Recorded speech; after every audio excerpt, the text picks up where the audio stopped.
Hello, everyone, and welcome to the Cinema Flow podcast. I'm your host, Zack Abdulbaki, and today I'm joined by two very special returning guests, Angelique Acuña and Sean McGrath. Welcome to the show, guys. What up Yay! with it? Yippee, yippee. And today we are going to be reacting to the 98th Academy Awards. We just had a nice Oscars viewing party together, and we're reacting straight away to the winners. We do an Oscar pool every year where each of us fills out a ballot. And Angelique, do you want to tell them who won this year? This year, Sean McGrath won. That's what's up. Yes, by 1 point. Let's go, Sean. Yes, Sean got 21 out of 24 categories correct, and Angelique and I tied for second place with 20 out of 24 wins correct. But Sean, do you want to tell them which category brought you over the edge? Yeah, thank you to East Dillon Lion from Friday Night Lights, Michael B. Jordan, clinched me the W. I was honestly, I was low-key pulling for Timmy, but I'm very happy to see Michael B. Jordan get the win. Very well deserved. But yeah, that's what put me over the edge. Put you over the edge. Yes. I like both of them. But I'm happy to see Michael B. Jordan win, even though it made us lose. And let's see, the categories that I got right that were, on the edge were best animated short film. I predicted The Girl Who Cried Pearls, and I got best documentary short, All the Empty Rooms. Angelique, what did you predict for the short film categories? I predicted all the empty rooms, yes. I predicted Butterfly, but I was really happy. Girl Who Cried, Pearls won. And let it be known, guys, that Zack Abdulbaki was like, Angelique, do you think I should change the evergreen? And I said, no, my dear friend Zack, I think you have a better chance if you stay with the girl who cried pearls. And let it be known, he got that right, and I got my prediction wrong. But the thing I had against Zack, is I got one of the short film live action shorts correct. I got two people exchanging saliva. So I was very happy about that. And that was a tie. That was the first tie, I believe, since 2012 when Skyfall and Zero Dark 30 both won Best Sound Editing. It's very rare, but it was interesting. Two people exchanging saliva, and the singers both won Best Live Action Short. Mhm. Yeah. And singing, there's a lot of exchange of saliva going on there too. So true. Yeah. Absolutely. And the categories that I believe all three of us got wrong were best casting. That was a surprise. Everyone thought it was going to be Sinners, but it ended up being One Battle After Another, which is deserving because that's a great cast. Yeah. Two great ensembles. Mhm. And then best Documentary. Yeah. documentary feature. Tell them what happened there, Anjali. Best documentary feature, we all predicted The Perfect Neighbor. Hmm. And it didn't win, and it went to Mr. Putin against nobody. Yeah. And then I think those were the only major surprises, right? Yeah. Yeah, Yeah. as far as the ones that we boofed and got wrong. Woof. Well, tell us, what did you think of the show overall? It was a good show, and I'm usually like someone who really doesn't like watching award shows. But I think Conan is a great host and just a great comedic and creative influence over the whole thing. Yeah. Thought the opening was a lot of fun, and the ending bit was also pretty great. I Mhm. loved the last little Mr. Beast thing. Like that's so stupid. I love it. Mhm. Yeah, Conan's just a very funny guy. Keeps it light, but like still smart, and like knows when to carve out time to be serious. So yeah, I Mhm. enjoyed the show, which is like I'm a hard nut to sell. Yes, he is. Angelique, what did you think of it? I really enjoyed the ceremony. I think it went by really very quick, compared to other years. I think it was a good mix of like, because I feel like last year there's a lot more like I didn't love the unnecessary performances, like the James Bond performance of last year. So I really like just the two highlighted like performances for original songs. One being I Lied to You, the other one being Golden, which I felt was a collective. It could go to either of those with an overwhelmingly winner with Golden. So I really enjoyed that aspect, and I really enjoyed the In Memoriam being earlier in the show because I do feel it kept the flow of the ceremony consistent, because I feel when the in memoriam's near the end it kind of drags a little bit, while I feel having it more in the beginning really kept like, you're still like ready and in attention because I feel like near the end you're just wanting to get those awards out and like go home. So I feel like it caught your attention sooner. Yeah, and it feels awkward to rush the in memoriam. Yeah, It's exactly. kind of icky if you're falling asleep during Mm, this tribute to dead mhm, artists. exactly. Yeah. I agree. It was such a fun show. Conan's a great host. I hope that they bring him back. And I feel like they spread the love decently this year because Yeah. I feel like the two movies everybody really loved, One Battle After Another and Sinners, both got a good amount of awards. One Battle won 6 awards, Sinners won 4.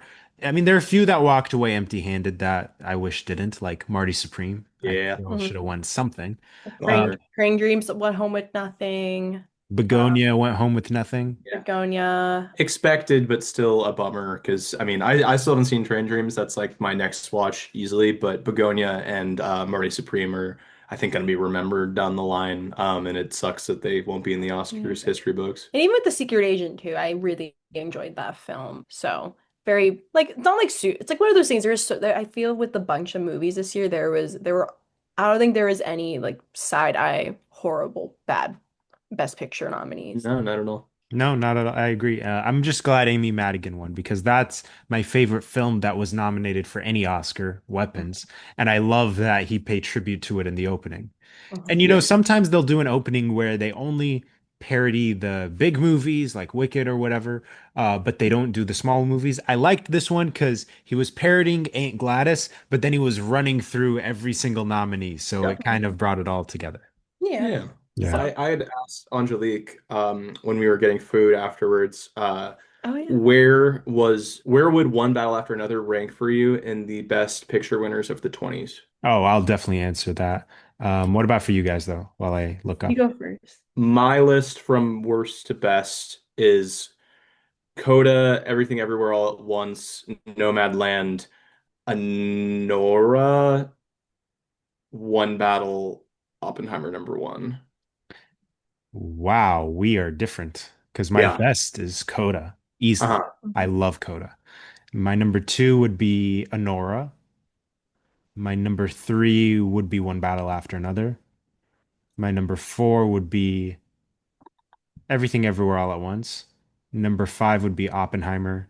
And number six would be Nomadland. But I don't Mm. hate any of these. But the They're top all two are solid. like a league above Yeah. Coda Mhm. and Honora. Yeah. Mine, I said no, my line up at the bottom and then Coda, but relevant bias. Like I've seen Coda semi recently, so that one's more in my head. Then probably Everything Ever All at Once, Oppenheimer, Anora, One Battle. Relevant C bias. For So, sure. I was but the same time, it's just like I think One Battle is like I don't know. I think there's just something like I think about that movie a lot more. Yeah. Yeah, no, I was telling her I feel like One Battle and Anora both kind of have this quality of like they feel timeless, but also like time capsules at the same time, where it's like they're super relevant right now, but I think also in 20 years they'll be relevant and like they both feel like they're made with kind of the craftsmanship of like an older movie. Yeah, and I think indie our house cinema places will play them Yeah, like way like 10 years from now. So yeah, yeah, Yeah, I think it'll age well this I winter. agree. agreed. Yeah, and I think if Sinners would have won too, I think it would have been a great Best Picture winner Yeah, too. yeah, we'll get that horror movie dub at some point, Yeah, but yeah, I don't think it was the time necessarily for Best Picture to Sinners. yeah, I I agree. think if Sinners had come out 4 months earlier in December of 2024, I think it would have won Best Picture over Nora. Interesting. Do you think Mhm. it would have made money the way it did? No, and I think there's no regrets. Yeah. Yeah, Sinners is one of those movies I don't think they were expecting like Best Pic like Oscar stuff. No, Yeah. even the marketing I remember thinking was pretty thin up until like right as it was releasing. Mhm. Because people were like, I'd mentioned it at work and people are like, what is that? I've never heard of it. And now it's like the most talked about movie on this Yeah. lineup. What do you think's going to happen next year? I can tell you, how about this? I have a list of 2027 contenders, and you can tell me smash or pass. Do you think they have a The chance? lightning round, smash or pass, yeah. I think Nicole Kidman is going to slap Keith Urban on stage. That That's would a be awesome. Okay, smash or pass. Tell me if you think these 2027 contenders are gonna go all the way. The Odyssey, Smash. smash. I agree. Dune Uh, Part 3. Smash. Smash, but Ben brought up a good point about Dune Messiah being a divisive book. I think ultimately it'll get in the mix, but I don't see it Probably winning. a lot of technical stuff. Yeah. Yeah. Wild Horse 9. This is Martin McDonagh. Oh, Screenplay Smash, he always gets in there. yeah. He got in picture for Banshees and Three Billboards. Do you have a quick log line for me? In 1973, Chile, CIA agents Chris and Lee face a trust testing journey from Santiago to Easter Island.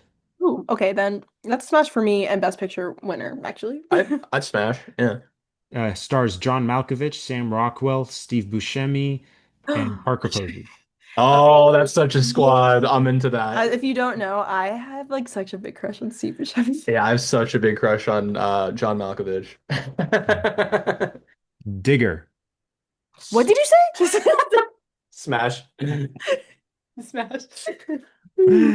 That's my most anticipated of all the Oscar contenders. Project Hail Mary. Mm.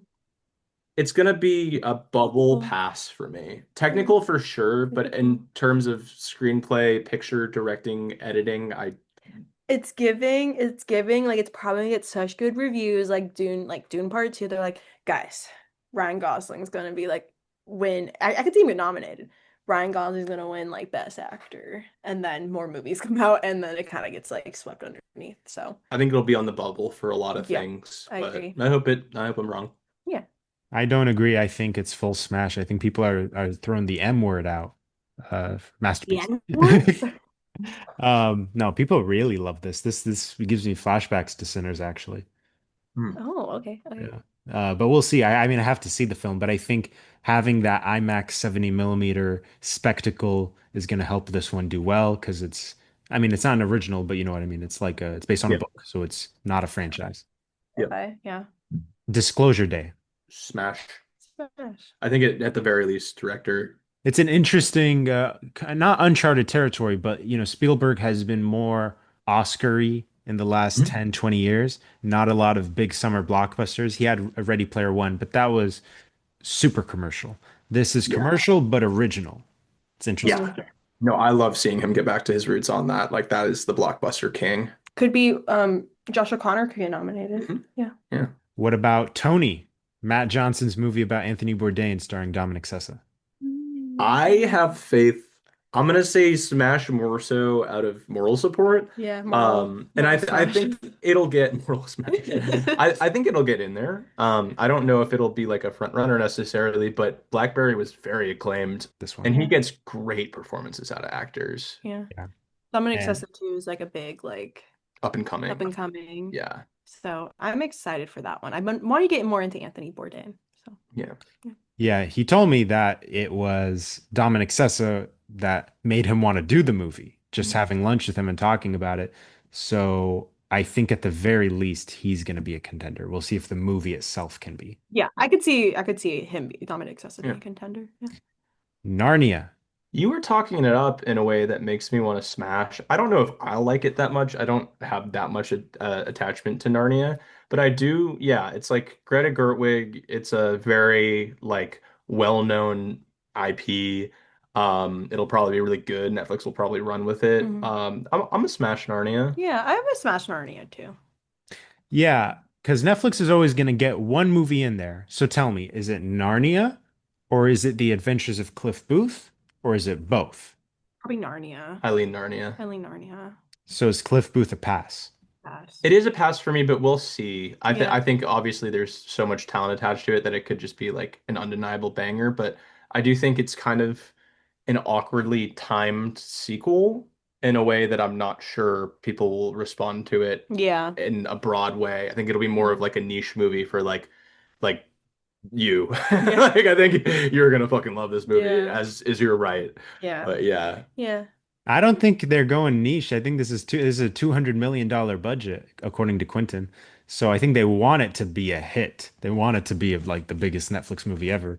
But I think it's just a matter of is it better than the previous or as good? I would be surprised. But I also hold Once Upon a Time in Hollywood in really high regard. So Mhm. I think it has potential to be better because Brad Pitt is the best part of that movie. Mhm. true. Sure. Yeah.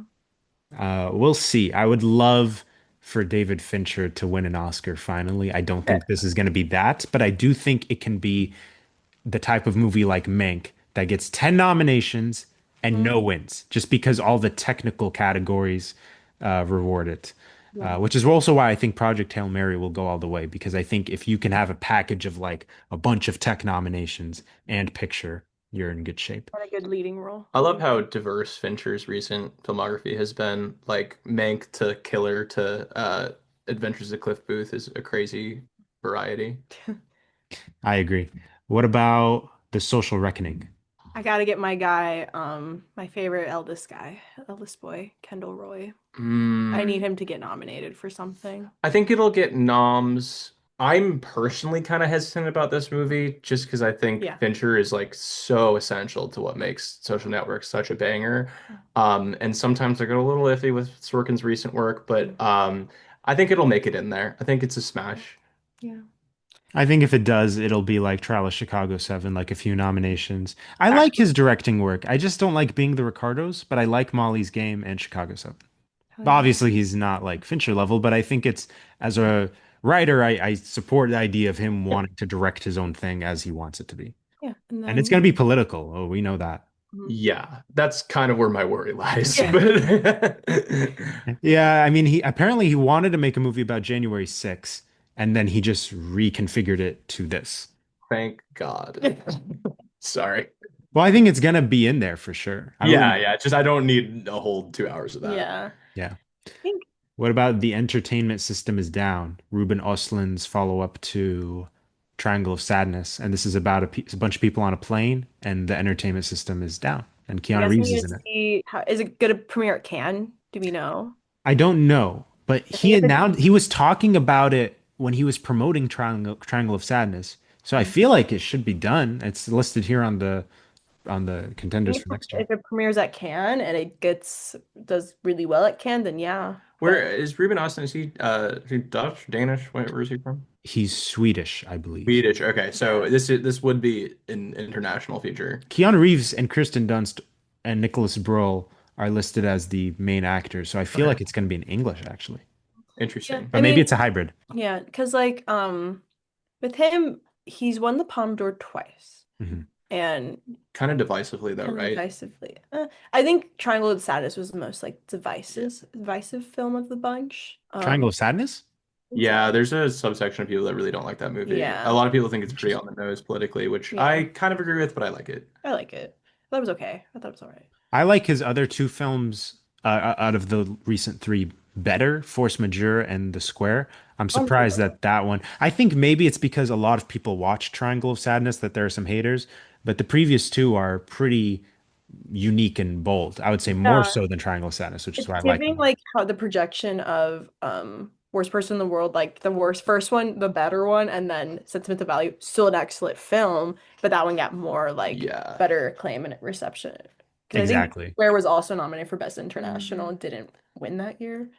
Yeah, Force Majeure definitely has more I really, cultural impact. I I really, haven't seen it, I've seen the but the classic of clip. I course. watched that in film Yeah. school. Is there any other films you want? Last one. Oh, Jesse Eisenberg has an untitled musical comedy starring Julianne Moore and Paul Giamatti. He's directing this one, and this is his follow-up to A Real Pain. Smash or pass? I pass. mean, like, give me that. I want to see it. I want to see it. I will say pass as far as Yeah. Oscars, but it'll probably get a Globe. Yeah. Give it a globe. Yeah, probably. I guess it depends. How much comedy are we talking in here? Because, What musical are we talking? Yeah. Who's starring in it? Because I feel like with Real Pain, like, I mean, it got a screenplay nod and it won for Best Yeah. Supporting. So, well, Julianne Moore and Paul Giamatti are both Oscar contenders Yeah. from the past. yeah. Julianne won. We'll see. Okay. This is a time capsule. So hit me with who do you think will win Best Picture the next year? Go. Whoa. Whoa. I can give you a little recap if you want some of the top Yeah, contenders. real fast. The Odyssey, Dune Part 3, Digger, Disclosure Day, Project Hail Mary, Narnia, Wild Horse 9. I'm These are gonna go generally the ones you guys seem to support. I'm gonna go crazy and say your Narnia's gonna win I'm Best gonna go Picture. Odyssey. That's a good one, actually. Yeah, I just think it'll be so good and so popular. Hmm. like Christopher Nolan is so good at Hmm. doing. I'm gonna go out on a limb and say Project Hail Mary. Yeah, Not Digger? I could see it. That has the same potential. I know, right? You're the Inarritu Yeah, guy. what the heck? Inarritu is probably my favorite director working today, but he has already won for Birdman. So I feel like Digger is gonna win maybe Best Actor. He could even get Best Screenplay or something, but I'm hearing real passion for Project Hail Mary. I think that one could go all the way. Okay. I see you. I do have one other thing I want to Go say. ahead. Because one thing my lovely roommate asked was like, she says, I want to watch more Best Picture nominees. And, I gave her some advice. I thought it'd be great to put on the podcast for maybe people who are not super like, they always wonder, like, oh my gosh, like, how do you get to see so many Best Picture nominees? Because I myself, like, I hit 9 out of 10 Best Picture nominees before the nominees dropped. Did you see all of them, the nominees before? Like, Best Picture nominees before they dropped? Or did you watch? No, I've seen all 10, but I believe I saw Secret Agent after it was nominated for picture. Okay. So I missed Secret Agent as well. No, but you saw Yeah, all I saw all 10. of them before the ceremony. Yes. But people who like, because my strategy has been keeping an eye on Cannes. I think Cannes a really good strategy to see what's winning the Palme d'Or, what's getting a lot of buzz at Cannes, and what's getting a lot of buzz at Venice. And also what we're doing now is like keeping an ear out or eye out of like directors who have won in the past or nominated in the past and seeing what projects are coming out. So if you are someone listening to this podcast and being like, ooh, this is really intimidating, like every time the Oscars nominations come out, it's like so overwhelming. I want to watch all of them. That's my biggest advice to you if you want to try to get those nominees all watched before like the nominations even come out. Like be ahead of the game this year. I just recommend keeping an eye out on what's getting buzz in international film festivals. That's my biggest advice to you. Yeah.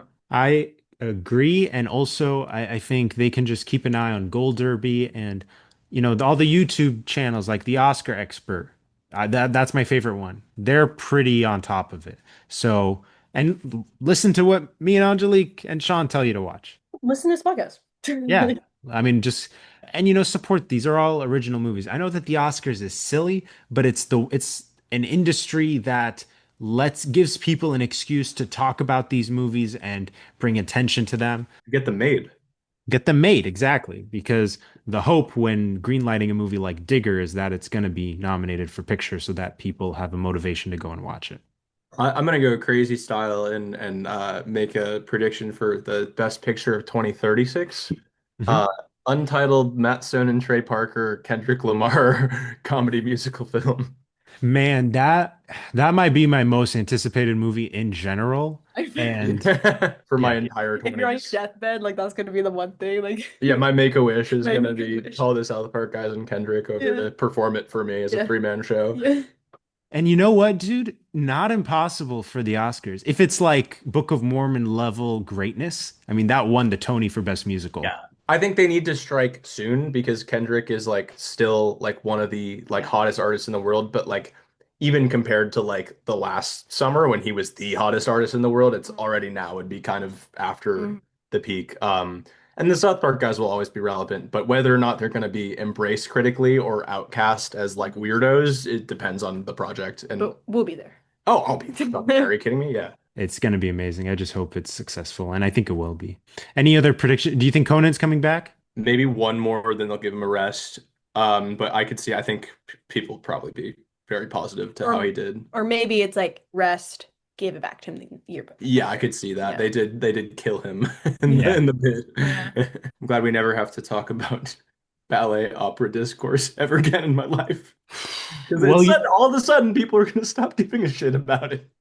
exactly. And you know what? I think it's good for Timmy that he's got motivation to go make more bold original movies and keep hunting that Oscar. I was saying to Angelique, he's the new Leo. It's like just to get consistently nominated the way he has, his time will come. Yeah, he'll be just fine. Maybe for the James Mangold movie. We'll see. Maybe. Okay, guys. Well, tell the audience about each of your Substack pages so that they can go subscribe to them. Yeah, no, I'm doing a Substack. It's called Sean on Video. It's just obscure Oh, horror stuff. Yeah, name change. Yeah, yeah. yeah. Shot on video stuff. Just obscure horror stuff in general. Newest article is just kind of a comedic article about the horror movie villains that simply cannot be real. Just talking about weird, convoluted characters through the weird stuff that I've watched. So yeah, check it out and check out Rodge's Horror Lodge. Yeah. There will be a link to the Substack and Rodge's Horror Lodge in the description. Yeah. Heck yeah. And then hi, I'm Angelique. I do a Substack as well called Silly Times with Angelique. And I'm currently doing weekly episode recap and summary of Survivor 50. Keep an eye on that. Maybe some film analysis or things will come up between then, but I'm pretty locked into Survivor 50. If you're a fan of Survivor, read. Hell yeah. There will be a link to that in the description as well. And I want to thank you both for making time to do this episode of the Cinema Flow podcast. We'll be back next week with a two-part episode with Sean McGrath and John Wessling, where we're taking a look at the best found footage horror movies of all time.